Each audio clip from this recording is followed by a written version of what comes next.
नमस्कार विद्यार्थी मित्रांनो, आज आपण इयत्ता 10वीच्या कुमार भारती पाठ्यपुस्तकातील धडा क्रमांक 8 अभ्यासणार आहोत। या धड्याचे शीर्षक आहे वाट पाहताना आणि वाट पाहताना या पाठाचा हा सेशन क्रमांक पहिला आहे। हा पाठ अभ्यासण्यापूर्वी आपण या पाठाच्या लेखिकांबद्दल संक्षिप्त परिचय जाणून घेऊया। वाट पाहताना या पाठाच्या लेखिका आहेत अरुणा ढेरे। अरुणा ढेरे यांचा जन्म 1957 मध्ये झालेला आहे। अरुणा ढेरे या प्रसिद्ध कवयित्री, कथालेखिका, संशोधक आणि समीक्षक म्हणून प्रसिद्ध आहेत। लेखिका अरुणा ढेरे यांच्या कथा, कादंबरी, ललितलेख, आस्वादक, समीक्षक, संशोधनपर लेखन असे त्यांनी विविधांगी लेखन केलेले आहे। काव्यात्मकता आणि मानवी नात्यांचा शोध ही त्यांच्या ललित साहित्यांची वैशिष्ट्ये आहेत। त्यांचे प्रारंभ यक्षरात्र, मंत्राक्षर, निरंजन, जावे जन्माकडे हे कविता संग्रह प्रसिद्ध आहेत। कृष्ण किनारा, अज्ञात झऱ्यावर हे कथासंग्रह, रूपोत्सव हा स्फुट लेखसंग्रह, मैत्री ही कादंबरी, नागमंडल, लोकसंस्कृतीची रंगरूपे, विस्मृती चित्रे हे संशोधनात्मक समीक्षात्मक लेखन प्रसिद्ध आहेत। हा झाला लेखिकांबद्दल संक्षिप्त परिचय। आता आपण या पाठाचा आशय समजून घेऊया। प्रत्येक व्यक्तीच्या आयुष्यात कशाची ना कशाची तरी वाट बघणे ही अटळ गोष्ट असते। प्रस्तुत पाठात लेखिकेने वाट पाहणे या गोष्टीचे अनेकविध पैलू उलगडून दाखवले आहेत। वाट पाहणे हा अनुभव कधी सुखद तर कधी दुःखद असू शकतो। त्यात कधी उत्कंठा, हुरहुर असते तर कधी दडपण असते, ह्या पाठातून लक्षात येणे। विद्यार्थी मित्रांनो, वाट पाहणे हा आपल्या जीवनाचा एक अविभाज्य असं भाग आहे। वाट पाहणे याच्यासाठी अत्यंत संयम पाळावा लागतो। ज्या लोकांना जीवन जगत असताना त्यांच्यामध्ये संयम ही वृत्ती असेल तीच लोक वाट पाहू शकतात। अन्यथा अनेक लोक असे असतात की त्यांना जीवनामध्ये वाट पाहणे ही आवडत नाही।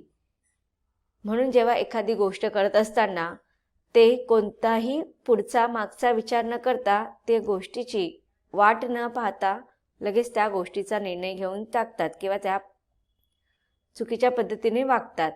मग त्यावेळेस ती घटना, तो प्रसंग निघून गेल्यानंतर त्याचा परिणाम अनुभवल्यानंतर मग त्या क्षणाला त्या व्यक्तीला वाटतं की आपण थोडं थांबायला हवं होतं, थोडं वाट पाहायला हवं होतं। पण वेळ निघून गेल्यानंतर त्या गोष्टीला काहीच तथ्य राहत नाही। तर मनुष्याच्या जीवनामध्ये वाट पाहणं हे कधी सुखद अनुभव म्हणून येतं तर कधी दुःखद अनुभव म्हणून सुद्धा येऊ शकतं। त्यात कधी उत्कंठा असते, कधी दडपण असते। तर असे आपल्या जीवनामध्ये पण अनेक गोष्टींची वाट आपल्याला पाहावे लागतात। लेखिकेने सुद्धा त्यांच्या जीवनातील वाट पाहणे या गोष्टीचे अनेक विविध प्रकारचे पैलू आपल्यासमोर ह्या पाठातून व्यक्त केलेले आहेत। चला तर आता आपण प्रत्यक्ष पाठाच्या माध्यमातून जाणून घेऊया की लेखिकाला वाट पाहणे या पाठामध्ये काय सांगायचं आहे। होळीनंतर थंडी झपाट्याने कमी होत जायची आणि आंब्यावर मोहोर नुसता घमघमत असायची। परीक्षा तोंडावर आलेली असायची। मोकळ्या अंगणात अंथरूण पाडायची ती सुट्टी लागल्यावर। पण मार्च एप्रिलमध्ये आम्हाला गॅलरीत झोपायला मिळायचं। तर बघा, इथे लेखिका आपल्याला सांगत आहेत की थंडीचे दिवस असायचे आणि त्यामुळे बघा पावसाळ्यामध्ये अधिकतर, आता हे जे वर्णन लेखिका करत आहेत ते पुण्यातील आहे। पुण्यामध्ये आता फार विकसित झालेलं एक शहराचं प्रारूप त्याचं झालेलं आहे। पण सुरुवातीला अगोदर जेव्हा पुण्याचा जास्त विकास झाला नसेल तर एक ग्रामीण संस्कृती तिथे वसलेली होती आणि त्यावेळेचं हे वर्णन लेखिका कदाचित करत असतील। लेखिका सांगत आहेत की ज्यावेळेस पावसाळा ऋतू किंवा हिवाळा असतो त्या अधिकतर लोक, गावची लोक कुठे झोपतात? घरामध्ये झोपतात. थंडी वाऱ्यापासून, पावसाच्या पाण्यापासून स्वतःच्या बचावासाठी ते घरात झोपत असतात. पण जसं जसं हिवाळा संपतो आणि होळीनंतर काय होतं, थंडी कमी होत जाते. म्हणजेच काय होते, गरमी वाढते की नाही, उष्णता वाढते आणि गरमी व्हायला लागते. मग अशा या होळीनंतर थंडी झपाट्याने कमी झाल्यानंतर आणि आंब्यावरती मोहर फुटायचा. तुम्हाला माहिती आहे की मे महिन्यामध्ये आंबे खायला फार आवडतं सगळ्यांना. मग ते आंबे येण्या अगोदरची प्रक्रिया तुम्हाला माहिती आहे की आंब्याच्या अगोदर कैरी येतात, कैरीच्या अगोदर आंब्यावरती मोहर फुटतात. तर तो जो कालावधी असतो तो होळीनंतरचा कालावधी असतो, थंडी संपल्यानंतरचा तो कालावधी असतो. तर मग लेखिका इथे सांगते की आंब्यावर मोहर नुसता घुमघुमत असायचा आणि परीक्षासुद्धा तोंडावरती आलेला असायचा. तुम्हाला माहिती असेल की मार्च एप्रिलच्या दरम्यान मुलांची वार्षिक परीक्षा असते आणि त्यावेळेसच उन्हाळा म्हणजे गरमीसुद्धा व्हायला लागलेली असते. आणि मग त्यावेळेस लेखिका सांगते की आम्हाला कशाची ओढ लागायची? मोकळ्या अंगणामध्ये अंथरूण पाडायची ती सुट्टी लागल्यावर. मग अशी मार्च एप्रिल नंतरची परीक्षा संपल्यानंतर, उन्हाळा ऋतू सुरू झाल्यानंतर गरमी अधिक वाढल्याने मग लेखिका आणि तिच्या वयाची, तिच्याबरोबरची जे काही भावंड होती, त्यांना सगळ्यांना कशाची ओढ लागायची की सुट्टी कधी लागेल. कारण की सुट्टी लागल्यानंतर गरमी अधिक लागल्याने त्यांना त्यांच्या घराच्या मोकळ्या अंगणामध्ये अंथरूण पाडावं लागायचं. पण मार्च एप्रिलमध्ये आम्हाला गॅलरीत झोपायला मिळायचं. मग आता सुट्टी जी लागायची ती मार्च एप्रिल नंतर. मग त्यावेळेस खूप गरमी वाढायचं म्हणून घरातील सगळी मंडळी मोकळ्या अंगणामध्ये अंथरूण पाडून झोपत असे. पण त्या अगोदर लेखिका सांगायचे की आम्हाला मार्च एप्रिलमध्ये आम्ही सर्वजण घराच्या गॅलरीमध्ये झोपत असत. आणि त्याच्यासाठी आम्हाला हे सगळं अनुभव घेण्यासाठी आम्हाला सुट्टीची वाट पाहावी लागायची. पुढे लेखिका म्हणतात की रात्रीचे मौगार हात अंगावर फिरायला लागले की झोपेची गडद चाहूल यायची. डोळे मिटवताना मनात एक संदेश जागा व्हायचा. उद्या कोकिळेचे कुहू ऐकू येईल का बघू हं. पहाटे पहाटे गाढ झोपेत असतानाच तो कुहू कुहू आवाज कानावर यायचा आणि त्या आवाजाची वाट पाहण्याचं सार्थक होऊन जायचं. मग आता इथे लेखिका आपल्याला सांगत आहेत की त्यांच्या जीवनातील वाट पाहणे याचे वर्णन करत असताना ते सांगतात की त्यांना कशाची वाट पाहावं लागायची की सुट्टीची. आपल्याला सुद्धा ओढ असते की नाही, आपण पण वाट पाहत असतो. कधी एकदा परीक्षा संपते, कधी एकदा तो एप्रिल मे उगवतो आणि कधी आम्ही सुट्टी पडल्यानंतर मामाच्या गावी, आजोळी जातो किंवा आपल्या गावी जातो आणि मोकळ्या मैदानात खेळतो. या सगळ्यांची तुम्ही सुद्धा वाट पाहत असणार आहेत. आणि आता तर तुम्ही 10वीला आहेत, तुम्ही आता कशाची वाट पाहत आहेत की कधी आपली बोर्डाची परीक्षेची तारीख डिक्लेअर होते, कधी आपली परीक्षा संपते आणि कधी आपण ह्या अभ्यासाच्या किंवा बोर्डाच्या परीक्षेच्या ताणतणावातून मोकळे होतो आणि कधी आम्ही मोकळा श्वास घेतो. ह्या सगळ्याची तुम्ही सुद्धा वाट पाहत असाल. तसंच लेखिका सांगत आहेत की आम्हाला सुद्धा सुट्टी कधी पडते याची वाट पाहावं लागायची. कारण की सुट्टीमध्ये आम्हाला छानपैकी घराच्या गॅलरीमध्ये झोपायला मिळायचं किंवा मग अंगणामध्ये सगळं अंथरूण पाडून आम्ही झोपायचो. आणि त्या सकाळी लवकर उठून आम्हाला त्या कोकिळेचं कुहू कुहू हा आवाज, मंजूळ आवाज ऐकायला मिळेल का, आवाज हा कानावर येईल का, तर त्या आवाजाची आम्हाला वाट पाहावा लागायची. आणि जेव्हा भल्या पहाटे आम्ही गाढ झोपेमध्ये असायचं आणि त्या गाढ झोपेमध्येच आम्हाला त्या कोकिळेचं कुहू कुहू असा आवाज यायचं, तेव्हा त्या वर्षभर आम्ही जी काही वाट पाहिलेली असायची त्या क्षणाची, आणि तो क्षण जेव्हा यायचा तेव्हा त्या क्षणाचं वाट पाहण्याची आमची जी काही ओढाताण होती ते सार्थक झाल्यासारखे आम्हाला वाटायचं. पुढे लेखिका म्हणतात की सुट्टीची वाट पाहणं तर तेव्हापासून सुरू झालेलंच असायचं. आता लेखिका म्हणते सुट्टीची आम्ही वाट पाहायचो, याचा अर्थ असं नाही की आम्ही जे रोजचे आमचे जे काय अभ्यासाचं किंवा इतर जी काय आम्ही रोजची कामं असायची विद्यार्थी म्हणून, तर ते आम्ही कधी टाळत नसोत, ते सुद्धा आम्ही आनंदाने करत असोत. इथे लेखिका सांगते की सुट्टीची वाट पाहणं तर तेव्हापासून सुरू झालेलं असायचंच. अभ्यासाचा आळस नसायचा, पाठांतर करायला फार आवडायचं. नेमलेली पुस्तकं गोष्टीच्या पुस्तका इतकीच परत परत आवडीनं वाचली जायची. म्हणजे बघा, ज्या इयत्तेमध्ये जो अभ्यासक्रम असायचा ती पुस्तकं वाचताना किंवा तो अभ्यास करताना आम्हाला कधीच कंटाळा यायचा नाही आणि आम्ही कधीच आळस करायचं नाही.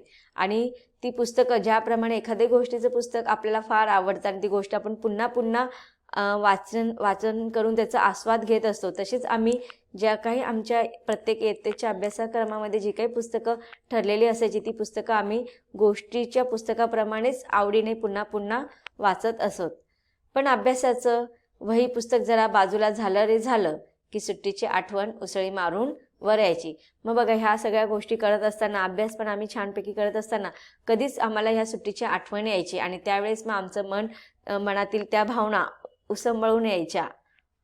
ते अंगणातलं हजारी मोगऱ्याचं झाड, शनिवार वाड्यात सकाळी सकाळी जाऊन वेचून आणलेली बकुळीची फुलं. आता बघा, सुट्टीमध्ये लेखिकांते ते सर्वजण भावंडे मिळून काय करत होते, तर त्याचं वर्णन इथे लेखिका करत आहेत की अंगणामध्ये जे काही मोगऱ्याचं झाड होतं, हजारो मोगरे तिथे लागलेले असायचे.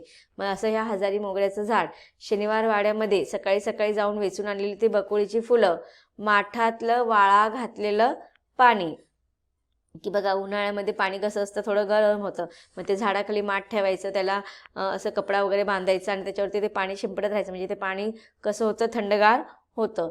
आई आत्याची कुरड्या पापड्यांची घाई, अंगणभर पडणारी वाळवणं, कैरीची डाळ आणि पन्नं, कधीमधी घरची परवानगी मिळाल्यावर चोखायला मिळणारे बर्फाचे गोळे, उसाचा ताजा रस आणि मुख्य म्हणजे खूप गोष्टींची आणि कवितांची नवी पुस्तकं.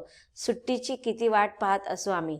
तर आता इथे लेखिकेने वाट पाहणे ह्या गोष्टीसाठी कशाची वाट पाहत होते, ते सुट्टीची. कारण की सुट्टीमध्ये त्यांनी काय काय त्यांना अनुभवायचे असायचे याचं वर्णन इथे केलेलं आहे. की शनिवार वाड्यामध्ये जाऊन ते बकुळीची फुलं वेचायची, माठातलं ते थंडगार पाणी, अंगणातलं ते अनेक फुलांचे गुच्छ असलेले मोगऱ्याचं झाड. आणि उन्हाळ्याच्या सुट्टीमध्ये तुम्हाला माहिती असेल, तुम्ही पाहत असेल की गावातील स्त्रियांची लगबग कशामध्ये असायची की वर्षभराचे कुरडया, पापडं, वडे, हे सगळे सांडगे वगैरे बनवण्याची त्यांची तयारी असायची. आणि अंगणभर पडणारी वाळवणं, की वाळवणं म्हणजे कडधान्य किंवा धान्य, वेगवेगळ्या प्रकारचे धान्य ते वर्षभराचे एकत्र सुकवून ठेवायचे. ऊन दाखवावं लागतं ना धान्यांना वगैरे, म्हणजे जेणेकरून ते वर्षभर टिकून राहील, त्याच्यामध्ये कीटक वगैरे त्यांना लागू नये, खराब होऊ नये, म्हणून ते भर उन्हामध्ये अंगणामध्ये सुकवायला टाकायचे. मग त्याला म्हणतात वाळवण. कैरीची डाळ, की ज्यासाठी आपण लोणचं वगैरे बनवतो, ते लोणचं बनवण्यासाठी जी की मोहरीची डाळ वगैरे असते ती सुकवणे किंवा कैरी वगैरे सुकवून ठेवणे आणि त्याची पन्हं बनवणं, ह्या सगळ्या गोष्टी उन्हाळ्याच्या सुट्टीमध्ये घरातील आई आणि आत्या करत असत. मग कधीकधी उन्हाळ्याच्या भर गरमी असल्या कारणाने मग घरातली लोकांची परवानगी घेऊन कधीतरी बर्फाचे गोळे चोखायला जाणे, उसाचा रस पिणे. आणि याच्या व्यतिरिक्त लेखिका सांगत आहेत की कवितांची आणि गोष्टीची नवीन नवीन पुस्तकं सुट्टीमध्ये त्यांना वाचायला मिळायची. आणि ह्या सगळ्यांची वाट पाहण्याशिवाय त्यांच्याकडे काही पर्याय नसायचा. वाट पाहणे, मग लेखिका म्हणते की जेव्हा, जसं की वरच्या परिच्छेदामध्ये लेखिकेने म्हटलेलं आहे की जेव्हा सकाळी उठल्यावरती त्या कोकिळेचं मंजूळ खू खू आवाज कानावरती यायचं, त्यावेळेस ते वाट पाहणे सार्थक व्हायचं. म्हणजेच ते जेव्हा तो अनुभव प्रत्यक्ष पुन्हा ती वाट पाहणे थांबायची, म्हणजे ती सुट्टी लागायची आणि पुन्हा हा आनंद सुरू व्हायचा, तेव्हा मग त्या वाट पाहण्याचं सार्थक झाल्यासारखं वाटायचं. म्हणजे ते वाट पाहणं आमचं धन्य झालं, त्याच्यामध्ये जेव्हा ते पूर्ण व्हायचं तेव्हा त्याच्यामध्ये समाधान वाटायचं. पण त्यावेळेस जी काय उत्कंठा लागलेली असायची, ती जी काय हुरहुर मनाला लागलेली असायची, ती हुरहुर वाट पाहण्याव्यतिरिक्त आमची त्याच्याशिवाय लेखिका सांगते की काय पर्याय नसायचा. तर विद्यार्थी मित्रांनो, पाठाच्या या परिच्छेदामध्ये आपण काय शिकलो की लेखिकाला वाट पाहावी लागायची तिच्या उन्हाळ्याच्या सुट्टींची, आणि जोपर्यंत ती सुट्टी येत नाही आणि ह्या सगळ्या गोष्टींचा अनुभव तिच्या प्रत्यक्ष पदरात पडत नाही, तोपर्यंत वाट पाहण्याची उत्कंठा तिला लागून राहायची.